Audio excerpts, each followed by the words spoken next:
stressed but well dressed was me in some way. I'm quite an A-type person. I like to succeed, and we're not really taught how to fail. My younger self would have said, I just want everything to be perfect. And actually, my advice back would be, nothing's perfect, but everything's going to be fine.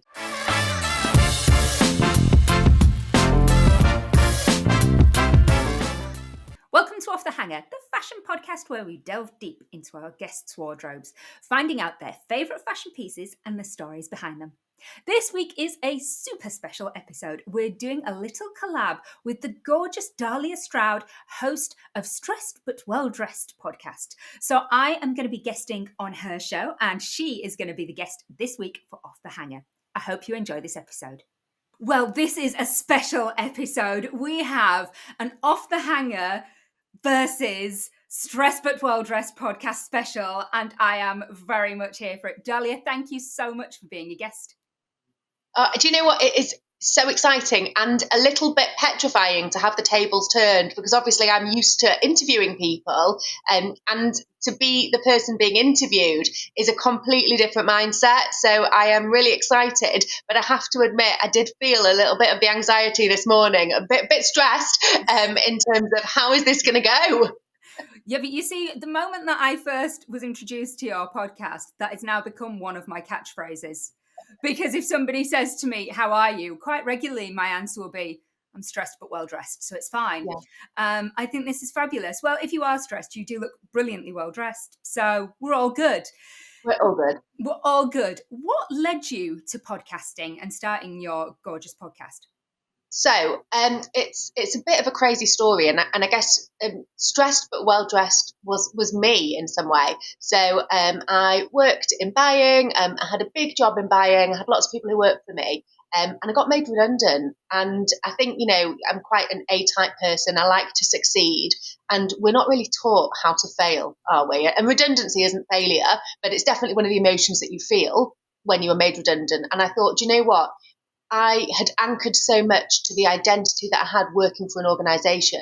I need to kind of have a platform to create my own voice. So, like, from the depths of despair, I was like, right, let's just create a podcast. Why not?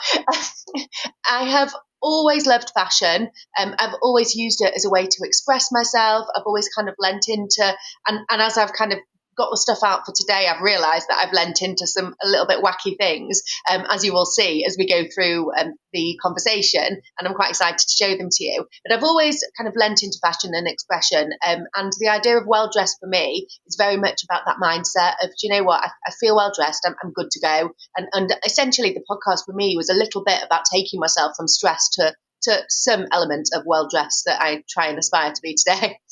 And what can people expect when they listen to your podcast?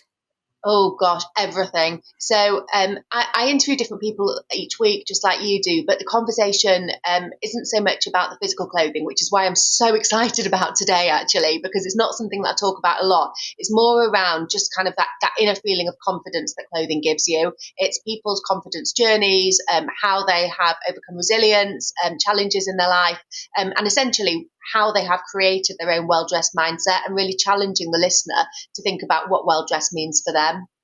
And you said that you've always loved fashion. What was your style like as a child?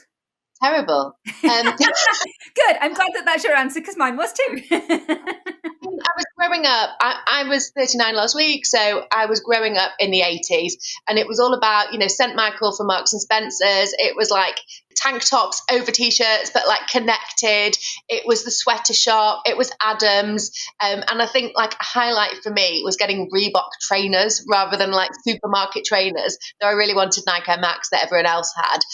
And then there was almost like a moment of like kind of, I guess, a moment of growing up where Tammy Girl came to life. And I remember these like purple crushed velour dresses, and like the idea of Tammy Girl and Miss Selfridge. And actually that was quite exciting. It felt like, there was a lot of sparkle, a lot of glitter, and I love that. You will see that I love that. But I think kind of as I became older in my teens, that was when I started to think about actually what suits me, what fits me, what I feel good in. And it's such an awkward time, isn't it, your teens? Like, I don't know anyone. Well, now today, every teenager looks about 35 or 25, and they look incredible. But at the time, everyone looked awkward, didn't they? No one knew what they were doing. It was like white bootleg flares from New Look, like polyester, pleather jackets, and it was just a bit of exploration and fun. And that's what fashion should be, isn't it? It's about kind of understanding who you are, your identity, and bringing you a bit of fun as well. That's it. It's about that kind of experimental phase. I think if you don't experiment as a teenager, you get to being an adult and then you have no idea what your style is. But when you really go through the trenches as a teenager of wearing all different trends and things that are right for you and lots of things that are definitely not right for you, it's a really good learning curve to help you introduce you to your own style later in life. And I think for me, there were so many iconic fashion moments growing up. There was first of all Clueless, and that was such a film of its time, and the little like plaid skirts that they had, and I absolutely loved that. And then the Britney Spears like almost naughty schoolgirl with the fluffy ponytails, and then you got a bit older and things got a bit cooler, and the combats and Cleopatra and also. So there were so many different styles, and I remember kind of dipping into all of them, and that's fun. That's what it should be. It is fun, and we are supposed to be having fun with fashion. Yeah. That is the whole purpose of it.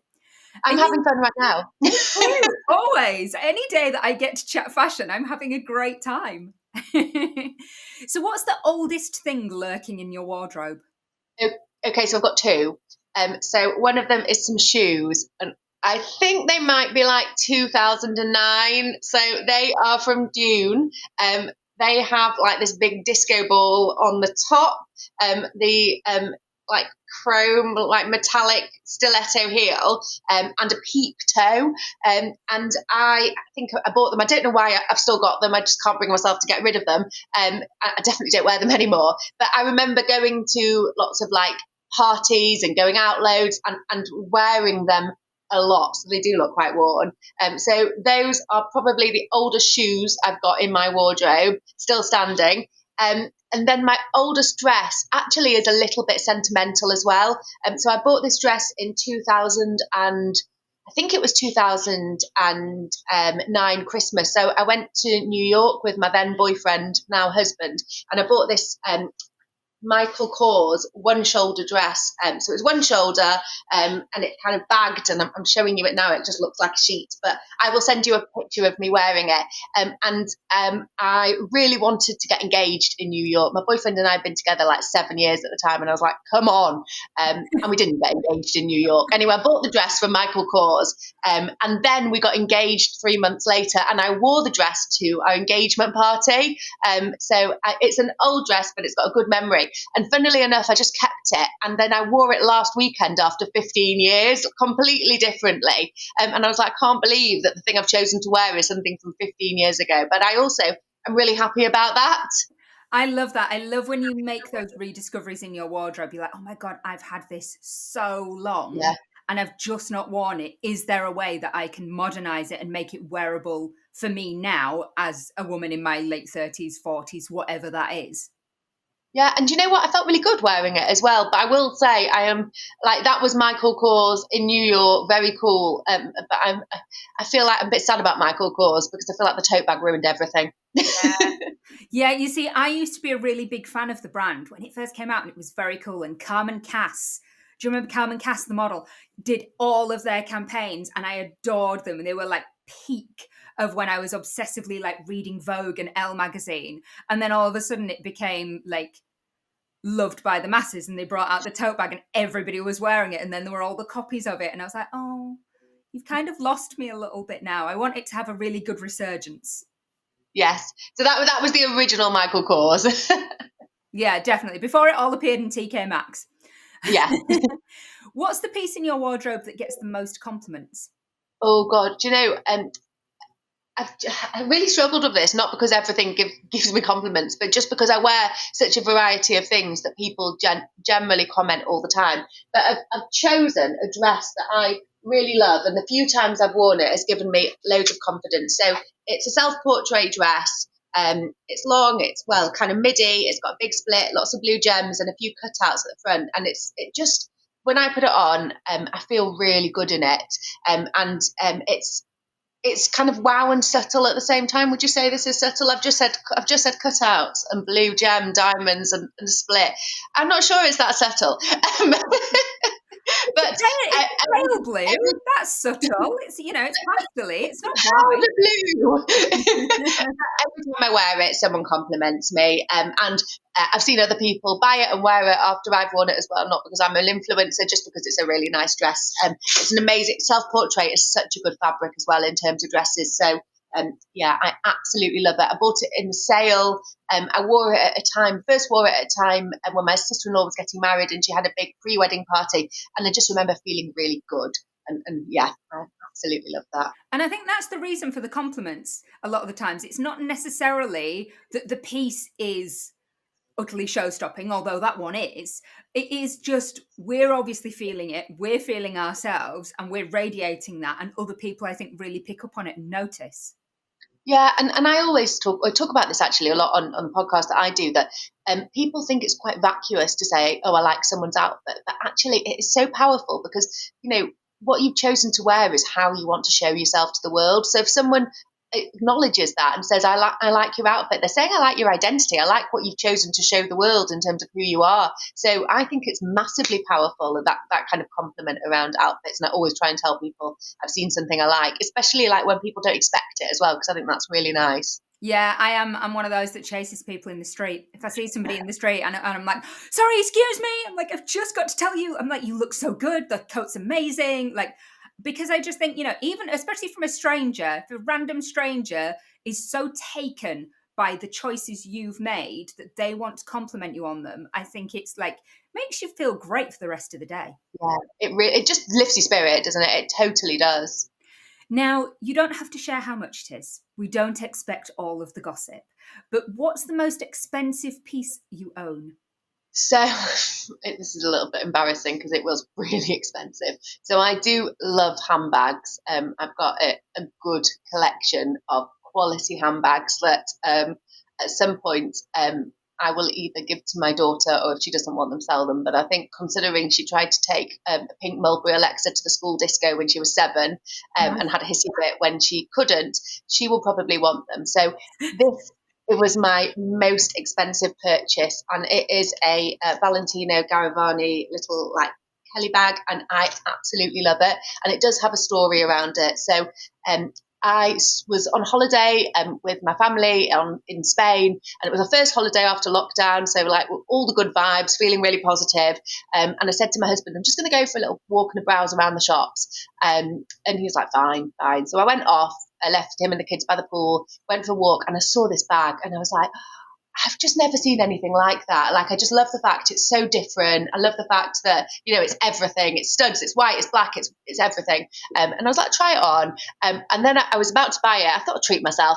I went to the till and I nearly fainted because it was so much more than I ever expected it to be. So I left that behind, walked out the shop, went back to the pool, had a chat with my husband. I was like, oh, I saw this bag. It was really nice, but mega expensive.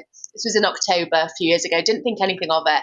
And then my birthday in the February of that next year, he bought it for me. So it's got a very nice story. And every time we go out for my birthday, I try and wear it for really special occasions, but I always wear it on my birthday. So like very special, but also quite expensive. Oh, I love that though. But at least you're still getting the use out of it. I think there's nothing worse when somebody spends loads of money on something and then they just never use it. Yeah, no, it's used and it is treasured as well, and I think that's really important. Yeah, it is really important that if you are going to spend that amount of money on something, you do treasure it and make sure it's nicely well looked after and it lives in its dust bag and all of those things. What's the newest addition in your wardrobe? Well, so this is really interesting, actually. So I am a self-confessed shopping addict. I am one of those people who is a late night scroller and buyer, and always have, and this is shameful, always have some kind of parcel about to be delivered. Same. Zara, no, we're not talking expensive, like Zara or H&M.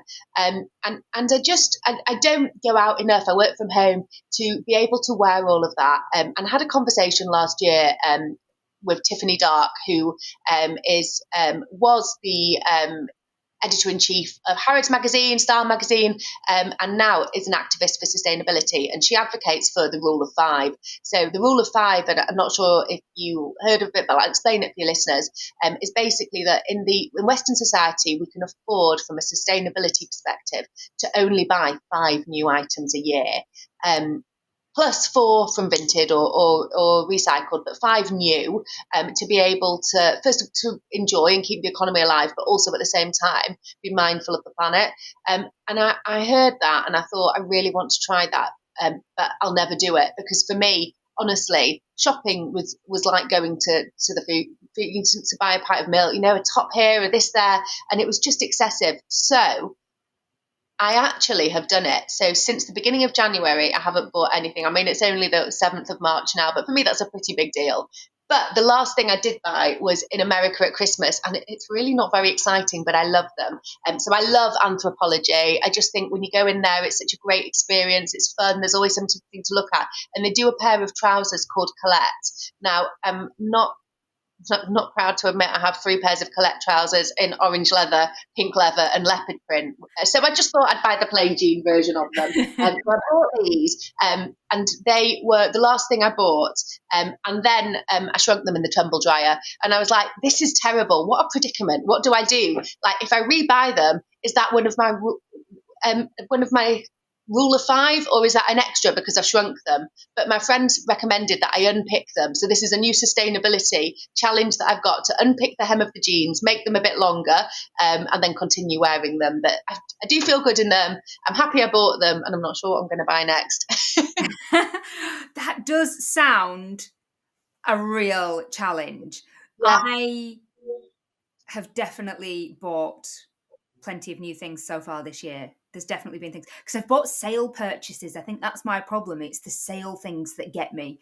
And then vintage, just an ongoing addiction. I scroll vintage probably more than I scroll anything else. I'm forever in vintage. But I do sell a lot on vintage, and I have a rule where basically whatever I sell on vintage, I leave the money in the vintage account, so that when I do want to buy something, it's not like I'm using my money. It's like vintage money, so then it's fine. It's just kind of just putting it circular economy in a way, isn't it? Exactly. I think swapping. It's really hard because we are conditioned to buy, aren't we? To buy new things. And what I was doing, and what it's really made me realise, is that I was buying things, not really thinking about what I was going to wear them for or what they went with in my wardrobe. And those are the 2 things when I've been shopping now, because I have been shopping, I just haven't actually found anything that I really want to buy yet. I've thought, well, what would it go with that I've got already? Because I'm not buying 5 new things right now. And what would I wear it for? And I've really started to challenge myself to think differently about that. But also, I've challenged myself to look into my wardrobe pencil with dress from 15 years ago, and find the joy of it. But now I'm starting to realise what I actually need, which feels quite exciting, versus just kind of going out there and thinking, oh, what's available to purchase. Yeah, I agree. Having that list of things that you actually need, I Yeah. keep a little list in my phone. So, for example, if something gets damaged or it doesn't fit anymore and I want to replace it, I have a little list, so that when I do go shopping, I can actually look out for those things, rather than just being blinded by the shiny lights and all the sequins and all the things and going, oh, I need one of those. And sometimes you do see something that you was unexpected, and it is a total gem. And I always think, like, especially if you're abroad, and you're not going to go back there, and you see something you love. I still reflect about a gold blazer in Italy that I should have bought that I didn't. You just buy it and enjoy it. I think that's really special. So, sometimes if you see something really special, and it's worth it, just buy it and enjoy it, is my kind of motto as well. so, what is the most sentimental piece in your wardrobe? Oh, do you know what? That's a really good question. So I'm going to go a bit rogue here. So obviously I've talked about the engagement dress, which is sentimental from a historical reason, but I'm going to pull something out that actually is one of the last things I bought from a fast fashion perspective, and I'll tell you why it's meaningful to me. So it is a red sequin knee-length skirt from H&M, and it is really well lined. It's really comfy. It's got an elastic waistband. Love it. So I feel really good in it. And the reason why I'm going to choose it is when I started the podcast that I did, I had no idea whether I'd do 1 episode or whether I'd do 10 episodes. And now I've done 78. I had no idea whether anyone would listen to it. And I had no confidence to kind of put my voice out there. I don't know how I did it, I just did it. And I really wanted to find a way to kind of grow the platform. And this year was the first year that I created a mood board. I've never done anything like that before. I have multiple notes in different places, but I've never kind of created a mood board or a vision board of what I want. And am I allowed to swear? Yes, absolutely. Okay, fine. My mood board says like callers in the middle of it, and then it says like strong, smart, fun. And one of the things it says on it is speak at an event. So I really wanted to speak at an event, and last night, so this is why it's sentimental. Last night I spoke at an event in Leeds for International Women's Day, and I wore this skirt. So I felt amazing. I was really proud of myself for getting up there and speaking. Like, I enjoyed it. I want to do it again. So it's like a new sentimental, but a good way, a positive for 2025. Congratulations, that is monumental. I am so pleased for you on that. What an incredible thing. And I do think having those pieces that you tie into those events are really special. I still have the outfit I first wore on live television. I still wear it now, but every time I wear it, I'm like, oh, it's a big tick for me. That was like a real like milestone marker, and that's how I kind of remember a lot of my achievements. It's through the clothes that I wear. And it's funny because I was about to leave, my Uber was on the way, and I was wearing something else, and it just didn't feel right. And then at the last minute, I just put that skirt on, and I was like, yeah, I'm good to go. You see, this next question, I feel that piece maybe is the answer as well. What is the piece that most sums you up?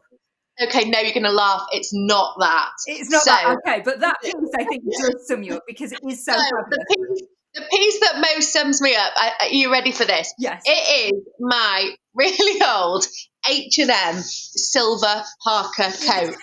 So the reason why it sums me up, right, it looks ridiculous, is because every day I walk my children to school. We live really near the school, but a lot of parents live further away, and I wear that coat. And I am just known for wearing this like silver coat. Like, some of the kids have asked their parents for the same coat, which is quite embarrassing. That coat is just me. Like, when I am in my tracksuit, like going kind of around Leeds, I am always in that coat. So that is the coat that sums me up. And a few months ago, my daughter was talking about like some of the really glamorous school mums, like the sass mums, she calls them. And I said, oh, am I a sass mum? And she said, no, mummy, we call you Cybertron because of your coat.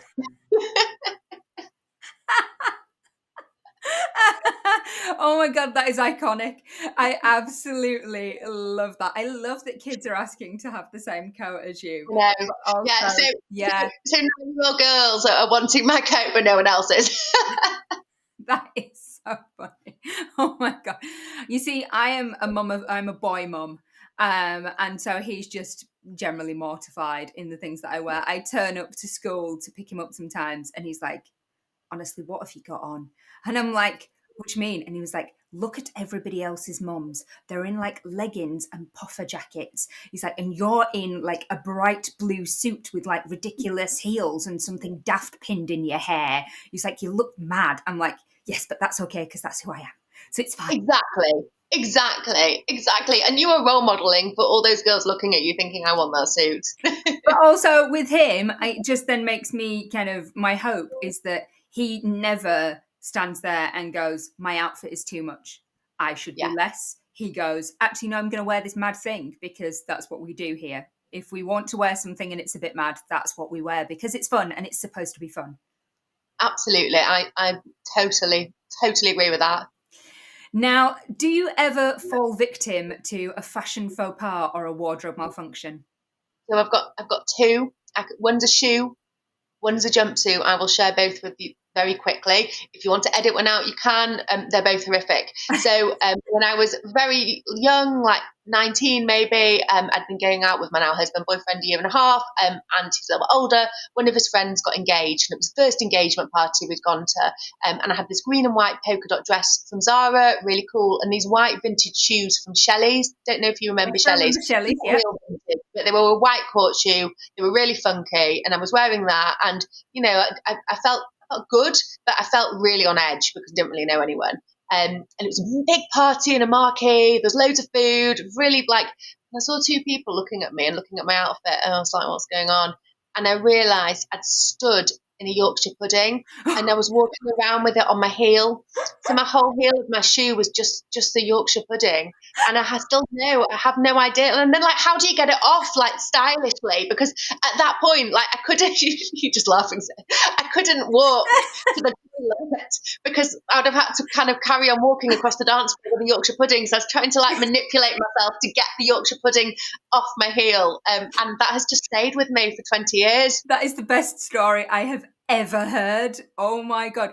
And you see, I adore you because that's the kind of nonsense that happens to me. But to be a Yorkshire lass and have a Yorkshire pudding stuck to your foot, there Yeah. is, that's the pinnacle. That is the pinnacle of. So I'll tell you my one other, which is to do with a jumpsuit, and I've actually got the jumpsuit here. It's from Mango. It's black.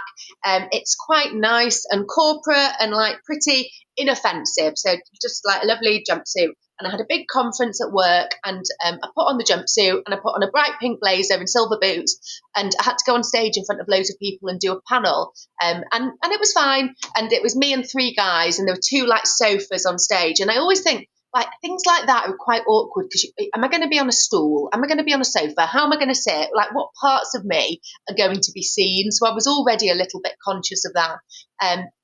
They mic'd us all up to go. We get on stage. There's like, I don't know, 500 people in the audience. We were doing a panel when I was working in retail.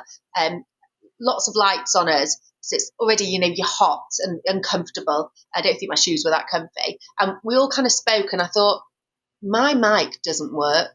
And then the first question came and it was to me, and I started talking, and about 500 people went, "We can't hear you." Anyway, what happened was my mic was down the back of my jumpsuit. So on stage in front of everyone, the guy came on, put his hands down the back of my jumpsuit to fiddle with the mic. And I just had to sit there with this random person's hand down the back of my jumpsuit, sorting out a mic, while the guy next to me answered the question and then told the audience how distracting it was that someone had the hand down the back of my jumpsuit. No one could fix the mic, so they then gave me this like massive Lorraine Kelly microphone, and I'm just there, like everyone's super chilled, relaxed with a headpiece. I'm there forwards of a microphone, so never wear a jumpsuit when you need to be mic'd up down the back is my big advice. It is a nightmare. The mic packs are an absolute nightmare. I have been on live telly and I'm talking and the mic's not working, so they've cut to somebody else, and then somebody's come to me, but I had a dress on that you couldn't go down the back, so we've just had to lift it up. So I'm literally just stood there in my pants with my dress held up whilst somebody's sorting out my mic, and I'm like, oh God, this is just, it's mortifying. I wasn't expecting the underwear to be on show, so they're definitely not like for any other eyes, and yet here they are. Everybody in the studio, please enjoy my pants. Thank you so much. It's the worst, the absolute worst. Now, what are your favourite shoes? So again, I've got two pairs. I've been a bit greedy. So my favourite for the aesthetics, the way that they look, are these purple shoes from Russell and Bromley. They're like a lilac patent. They're ridiculously high with a massive platform. And I saw them in Russell and Bromley. I tried them on. They were £350, and I thought, I just can't justify £350 on lilac patent platforms. And I don't think anyone else could either, because they went in a sale and they went down to £75, at which point I was like, okay, now they're good. And I bought them, and they are beautiful. They make me really happy, but they hurt like hell. And I wore them recently to an event, and I was meant to be dancing, and I just thought, why am I doing this to myself? So they will remain in my wardrobe for dinners and not much else. This is it. I don't understand why we are so good with so much technology and modern advancements, but why can't we make really nice, attractive heels that don't murder your feet? I know. And I thought because they were a platform, they'd be okay, but no, they are not. But my other favourite, and these are my true favourite shoes, and they're like a bit trash now, but they are Golden Goose, sparkly trainers with a big pink star and look a bit dirty on the bottom, but pink soles. And they are my favourite shoes of all time. So I bought them in 2018 from Browns. They were, I think, think they were £320, which was a lot of money then, but Golden Goose are like £600 now. So I feel like I got them for a bargain. But the day after I bought them, they went in the Black Friday sale. I think it was when Black Friday, it was 2018, so a long time ago. Black Friday was still quite new. And I contacted Browns and I was like, you've just taken £70 off the shoes I bought yesterday. And they were like, oh, we'll give you it back. So then I loved them even more. And I wear these shoes for everything. So wore them this morning for the school run with my sparkly coat, but I wear them out for dinner. I wear them with dresses. I wear them with tracksuit bottoms. This is me in a shoe, and I love them so much that they are definitely falling apart a little bit, and I will probably have to rebuy those because they've just been such an instrumental part of my wardrobe for the last 5 years. I've taken them on every holiday. I just love them. And you're getting the money's worth out of them. I think when you Oh, start to work out the price per wear of how much you actually wear them, because it sounds like you're wearing them every day at some point. pretty much. Yeah. That you're in less than pennies. And do you know what? I don't know if you know, but Golden Goose are the best because they have like what they seem to do is like a little like not a heel, but some kind of like little elevation in the heel, which just makes you feel that little bit taller. And then you're able to walk that little bit taller, but they do it in a way that's comfortable. Yeah, I'm here for that. I need that. It's not that I'm small. I'm 5'7", so I'm by no means short, but I always like to feel taller than I actually am. Yeah. Yeah. A little bit of height. A little bit. Now, if you could have any fashion item, regardless of availability, cost, practicality, just a dream fashion item that is gifted to you, what would you have? Oh, it's a really difficult one. So I would say the things that I love at the moment, I love that, I know I can never pronounce it right, the Loewe puzzle bag. I absolutely love it. And I love the Bottega bags as well. Though I almost feel like we've got to the point where bags are now costing the amount of a small holiday or a big holiday. And I think that the price has just gone a little bit wild. So I'm resisting on that, but I think they're beautiful pieces. I saw a coat in Selfridges in January, and it's the one thing I've considered buying this year, and I'm still thinking about it. It was a Kooples full shearling, full length brown coat that probably would only be worn like 1 month or 2 months a year in terms of kind of how freezing it was, but it was just so much in terms of like the abundance, and you could just imagine kind of sweeping through life in that coat. Though I don't really sweep through life, I trudge to school, so it's still definitely on my wish list, and it was absolutely beautiful. So that's the one piece that I'm really thinking about at the moment. Have you checked if it's gone in the sale yet? It was in the sale for a lot of money, so I'm constantly checking if it's gone down. And the interesting thing is actually, when I saw it and I was like, gosh, that's a lot of money, but it's beautiful, I thought, my first thought was, will I want to wear it next year? And then my second thought was, actually, what we should be thinking with these type of pieces is, will this last me 15 years? And that should be the mindset, not, oh, well, it's like a brown sheepskin coat next year. Actually, that kind of thing should really be like a lifetime purchase, shouldn't it? So, will this have real longevity? And therefore the cost per wear should be much lower, but definitely still thinking about that. Oh, see, I love that when you have those things and you like constantly think about them and then eventually you get them. I am still lusting after a specific Farm Rio dress from 3 years ago. It's saved in my vintage watch list. Nobody is listing it. I'm just waiting for that one for it to come up. I've not even tried it on. I never even got to try it on when it was available. So I could have lusted after this dress for 3 years, try it on and it'll look a bugger. But, we don't know until we get there. So, but in my head, it's going to be the dress of my dreams. But that's the thing, isn't it? It's sometimes like you've got such an idea of how things will look, which is why I think it is really important to try things on and to go shopping as well. Like we've lost that ability to go shopping and actually try stuff on and see how it feels. Because, when you look at something in the model, sometimes I think, well, that would never suit me and it looks really good. And sometimes I've got an idea of how it's going to look and it looks dreadful. So I think you just have to try it on at a point when you're feeling good about yourself and kind of see it for what it is on you. Definitely. Now, is there a piece of fashion advice you would have given to your younger self? Oh gosh, difficult one. So I did that whole Instagram trend the other day, like have a coffee with your younger self. And one of the things I said was that I think my younger self would have said, I just want everything to be perfect.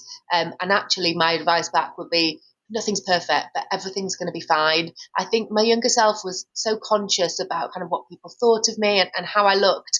But when I look back, I looked great. I mean, not all the time. There were some terrible things I wore. But, I did generally look good. And I remember just hating like my body, hating how I looked in different things. And I wish I had that body now sometimes. So I think just feel more confident, just feel good as you are, and don't be scared to kind of test the boundaries and try different things and experiment. It's not always going to be perfect, but just have fun. That's what I think I would have said. That's really good advice. Thank you so much for being a guest. I've absolutely loved chatting with you. I've loved this, really. I mean, I could talk for another 3 hours about my wardrobe. So thank you so much for giving me this space and time to be able to talk about the pieces in my wardrobe. I've loved it. Well, I hope you enjoyed that episode. If you did, please remember to like, subscribe, give a rating, a follow, any of those things. And do also remember to check out Stressed But Well Dressed podcast. It really is a brilliant listen.